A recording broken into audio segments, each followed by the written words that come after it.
এইটা হলো পার্ট 2 আমাদের বাড়ির কালীপুজোর। সকালবেলায় মাকে বাড়ি নিয়ে আসার পরে যখন ফুলের সমস্ত ব্যাকগ্রাউন্ডের কাজটা শেষ হয়ে গেল, দেখতে কি অপূর্ব লাগছিল সেটা তোমরা জাস্ট না দেখলে বুঝতে পারবে না। অ্যান্ড তারপরে এখানে আমি, মা আর দিদি মিলে দাঁড়ঘর প্রতিষ্ঠা করছিলাম।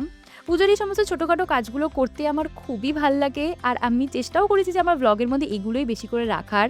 যেমন এখানে আমরা ১০৮টা প্রদীপ গুছিয়ে ধুয়ে রাখছিলাম বিকেলের জন্য। আর হ্যাঁ, মাঝখানে তো আমি একটু আমার ফিট চেকটাও দিয়েই নিয়েছি।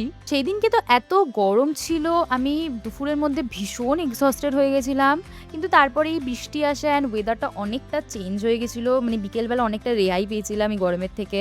আর এখানে মা আর আমি মিলে কয়েকটা ছোটোখাটো কাজ করছিলাম, যেমন ভুজির থালা গুছিয়ে রাখছিলাম, তারপর বরণগুলো গোছালাম, এইসব ছোটোখাটো কাজগুলো করে রাখছিলাম। আর সেদিনকার তো আমি সারাদিন উপোসই ছিলাম, তো মাঝে মাঝে এই শরবত একটু খাচ্ছিলাম। তারপরে বিকেলের দিকেও যখন বৃষ্টি কমছিল না, আমরা সবাই একটু চিন্তায় পড়ে গেছিলাম, চারিদিকে জল ভরে গেছিল। কিন্তু মায়ের পুজো, মা তো দেখেই নেয় পুরো ব্যাপারটা। বৃষ্টিটা একদম সময় মতো থেমে গেছিল, সমস্ত জল নেমে গেছিল। আর হ্যাঁ, এইটা হচ্ছে আমাদের ফাইনাল লুকটা। কি যে অপূর্ব লাগছিল সেটা আমি মানে বলে বোঝাতে পারবো না তোমাদেরকে। তো নেক্সট পার্টে বাকিটা আসবে। Till then tata. আর হ্যাঁ, চ্যানেলটা প্লিজ সাবস্ক্রাইব করে যেও।